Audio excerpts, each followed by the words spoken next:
These sites are so old. I don't know how to get good quality information from these. What? If you were anything like me and had access to an HP or a Dell computer in the early 2000s, or a Gateway computer with a cow cube as a logo, what in the world was that logo? If you're familiar, then you're probably familiar with the games that came pre-installed on this system. As time went on, you may have noticed that less and less games were available for each update. Technology is constantly evolving. The wonder products of the future are now yesterday's bargain bins and Kmart that is somehow still in operation. Who owns this? And with this out with the old, in with the new mentality, plenty of things fall to the wayside. And it generates this wave of remember this? Remember when phone had button? Remember when game on phone? Remember when robot dog? When taking a look back at past times or games I spent a lot of time playing as a kid, especially on the family computer, a few games came to mind. No, not those. But if you do want an in-depth look at those, check out my video on it. No, but there were more games that came pre-installed, all from a company that everyone seems to have forgotten about. But if they do remember them, probably not for the best reasons. Today, I'm taking a look back on Wild Tangent. Unlike the pre-installed games I've spoken about in the past, these were a little different. These games were not really put out by Microsoft. Coming pre-installed on your Dell or HP system was a game launcher that you didn't ask for, showcasing games that didn't run that great, and were only short demo versions of the games that you would need to buy off of their website for full access. Sounds like quite the deal, no? No? Okay, well, what about this? You also have a poor performance when the launcher games aren't even running, and also, it takes a ton of your data and starts selling it. What do you mean, no? Wild Tangent is a video game publisher founded in July 1998 with an interesting past, and they've been bought out a couple times, but we're here for the games, baby. For now, we'll save the questionable, legally complicated, and probably demonetized content for the end of this video. Let's look at the games that seem to be good enough to be pre-installed on systems in the first place. Okay, hang on, bear with me. I know what you're thinking, I know. It's an eyesore. As a kid, the name of this one alone sounded so funny to me, and I always wanted to play it, but was so disappointed that this one didn't even load for me. Releasing on June 30th, 2004 by Sandlot Games, Super Granny is a 2D platform starring, you guessed it, Super Granny in her adventure to save her crying kitties that have been scattered all over the land. Along the way, you'll discover that this is more than just cats you're saving. There's much more to Super Granny than meets the eye. No, I haven't played it yet. That's just what the Super Granny wiki says. I would love to meet the mastermind behind this page, by the way. But what could be the secret behind Super Granny? Would it be everything that I built it up to be in my head? Let's find out. Super Granny. I guess I'll skip the tutorials and go right into it, okay? I should have watched the tutorials. I don't know how to play.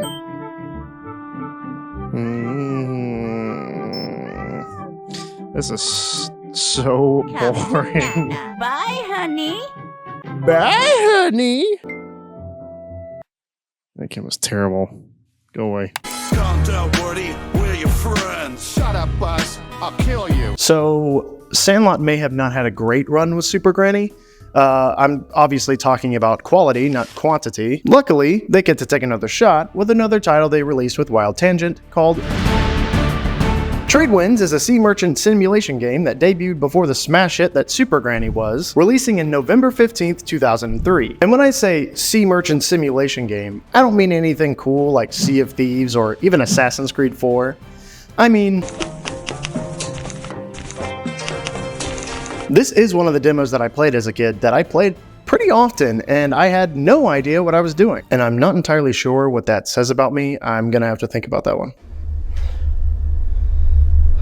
In this game, you play as a merchant traveling from port to port around the world, traveling with your crew, making deals, buying and selling merchandise, and protecting your crew and cargo from the pirates on the open seas. To start, you can play as 4 different characters, and each having their own advantages and disadvantages. Douglas McGowan is a businessman with a great personality, meaning he's better at negotiating, but the hard times he's fallen on means no captains want to sail with him. Get your money up, mutton chops, you're an embarrassment. Next, you have Petra Gale, a daughter born into a family of pirates. Because of the trouble she's found herself in, mainland authorities have an assumed misguided warrant out to impound her ship, but her good connections with a moneylender has gained her some extra moolah. Madame So has become a successful boss of a prosperous merchant fleet in the wake of her husband's death. Her high status gives her great connections to sellers all over the world. And lastly, and also a person with unknown business, is Gossamer, who is a member of a gang and a wanted man in 6 countries. And that's all we have on old Gossie. You may not see an upside with that guy, but he has access to a secret secret traveling merchant ship and has the most powerful ship in the game. He is on easy mode. With these pros and cons in mind, your goal is to pick your character and reach the rank of Taipan. I didn't acknowledge any of this as a kid because all of my economic know-how came from Roller Coaster Tycoon, and all that meant was when someone didn't like my park, I sent them to a watery grave. So, I guess that means... Up next is Blaster Ball, and this scene should look familiar to you, as this is just Wild Tangent's take on the classic game of Breakout. Blaster Ball is a series, and it starts off the Blaster Ball cinematic universe with Blaster Ball Wild releasing in 2001. But who cares about that poop, because that's not the one I played. I played Blaster Ball 2 Revolution, that released in December of 2002. That year, American households could do right, but last year did so wrong. If you were cool, you could get Blaster Ball 2 Deluxe, but that was only sold through AOL, and I was not near that cool. I was just the ignorant kid playing this Sea Merchant game.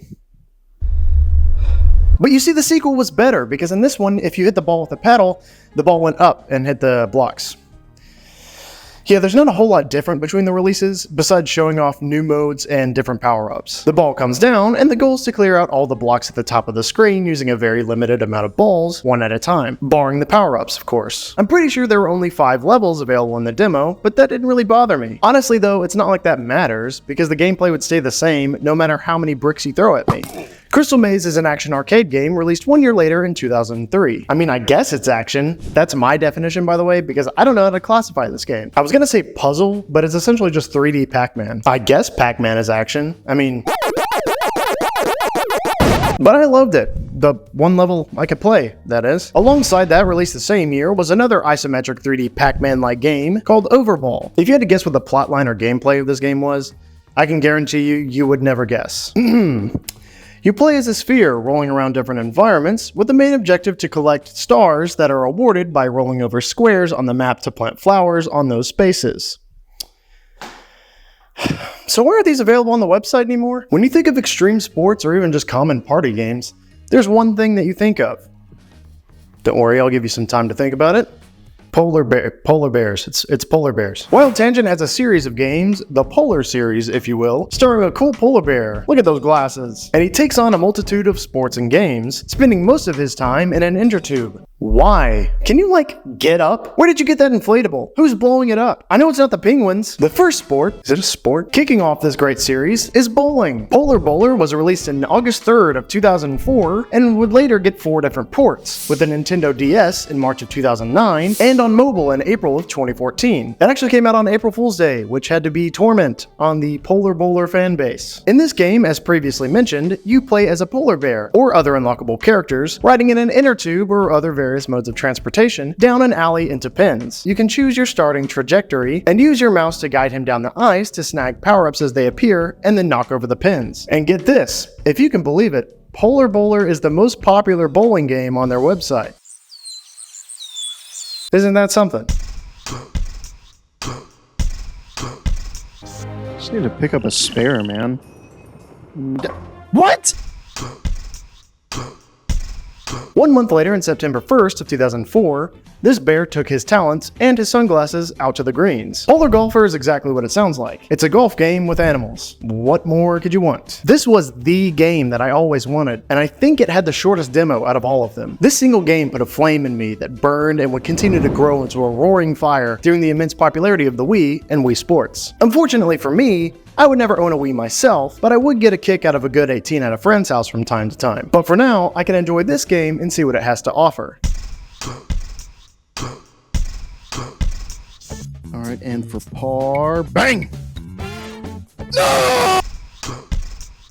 Now these last 2 weren't usually packaged with systems, but there's only 2 left in the Polar series. Let's finish strong. Following up the golfing in August 17th, 2005 comes Polar Tubing. 1 year later, and that polar bear is finally putting that inner tube to use. The characters all come together to ride down rivers, the water and lava kind, and it's a grand old time. And last but not least, just kidding, it is Polar Pool, releasing in March 2008. Control your favorite characters back in their floaties and play oversized pool. Unfortunately, no Shrek on this one, so it had no chance of winning any awards. Released in May 18th, 2005, Fate is an action role-playing dungeon crawler, more descriptions, game. Probably their most popular game, and if not, I would argue their most ambitious. You create and customize a character and take control of them, accompanied by a pet to join you on your quest. It's your typical RPG dungeon crawler, barring the fact that there's there's no character classes, everything is pretty standard. Enter in dungeons, kill enemies, gain experience, upgrade your 4 main attributes, strength, dexterity, vitality, and magic, complete quests, side quests, find gold and other items such as potions, sell items, and get more gold like a boss.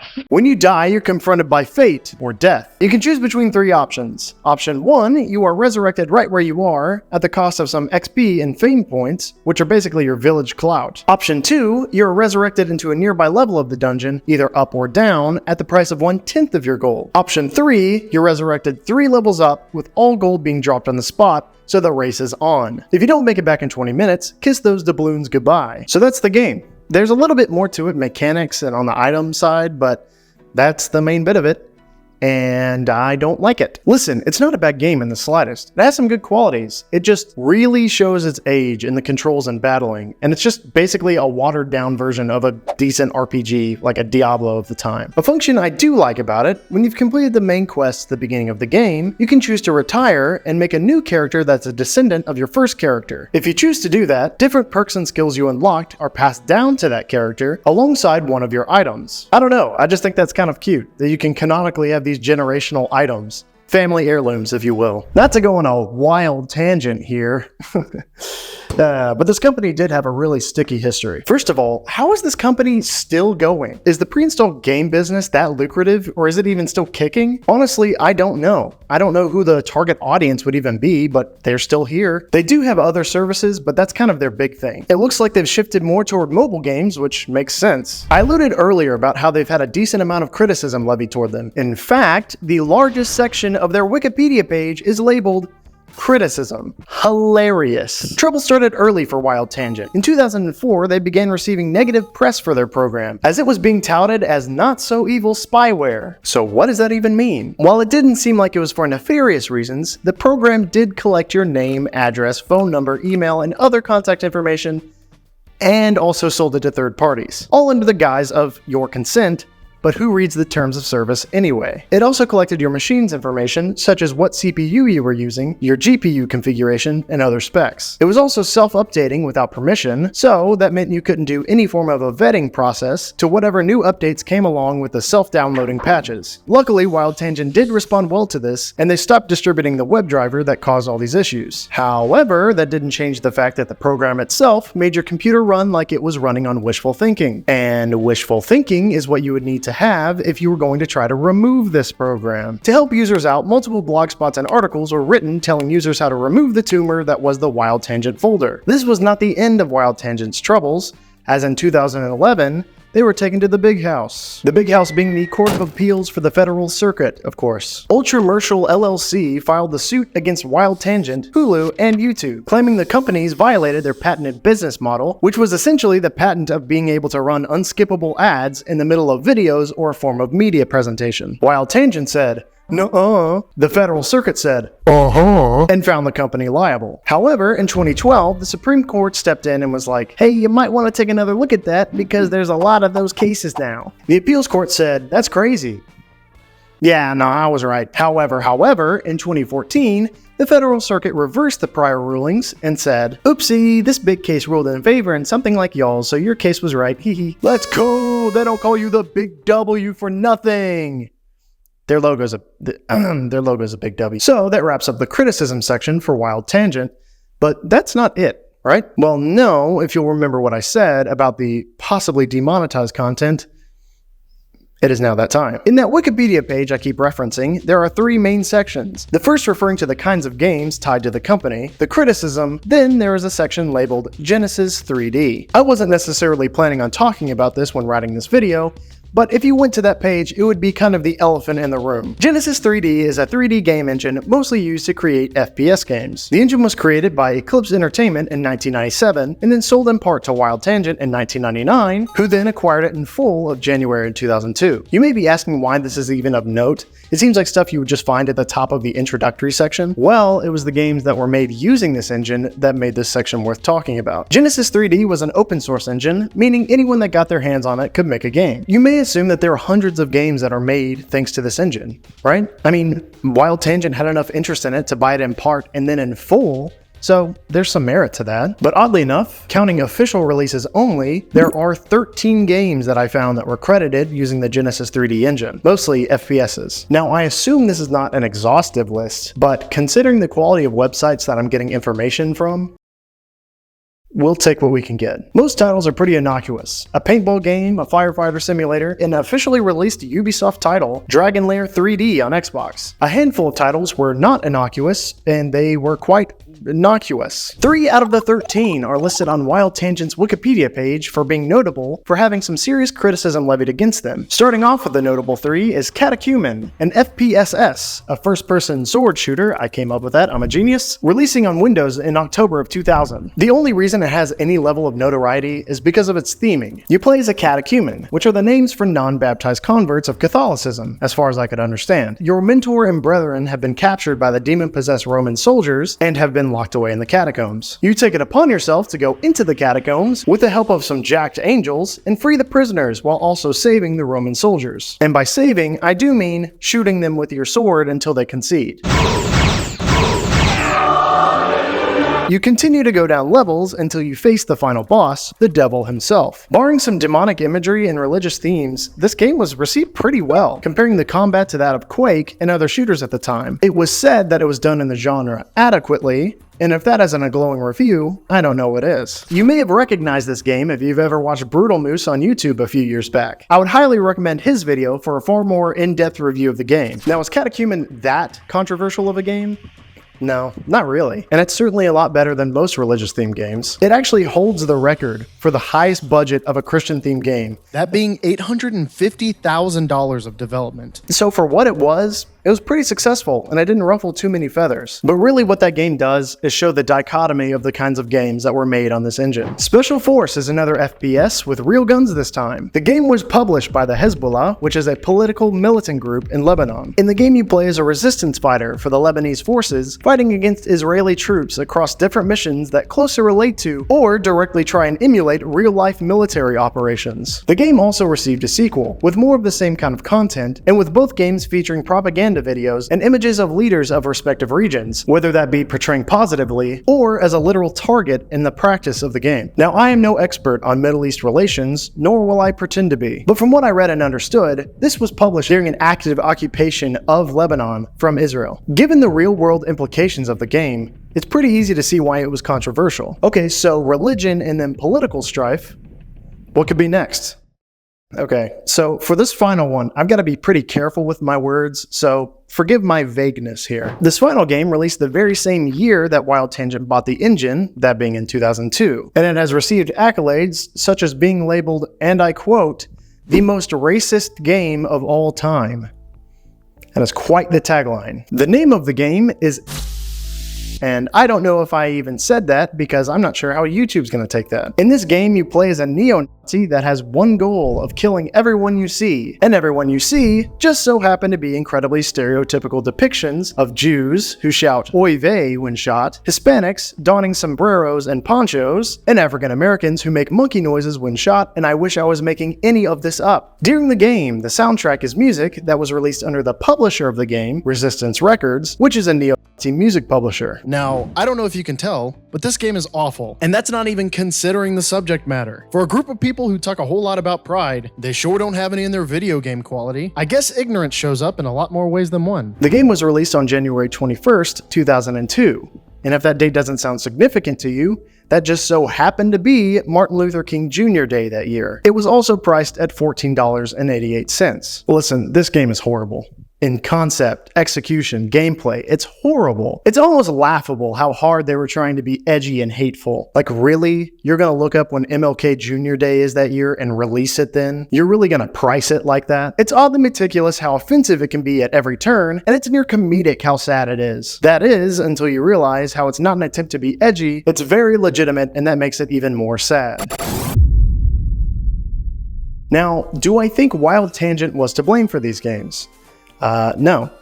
Not at all. It was an open source game engine that they just so happened to own. That would be like if I tried to blame Bungie for screenshots on file shares on Halo Reach. I just honestly don't know of any other time I could talk about these games, especially those last two. I was just so shocked that these things that I look back on so fondly came from a company that has had this tainted, mixed up history, whether that be from actions of their own or someone else entirely. Either way, I know that Polar Bowler had nothing to do with it, so that's fine by me. Thanks for watching and subscribing. And if you care to take a deep dive into nostalgic computer games without the controversies, you can join me over here.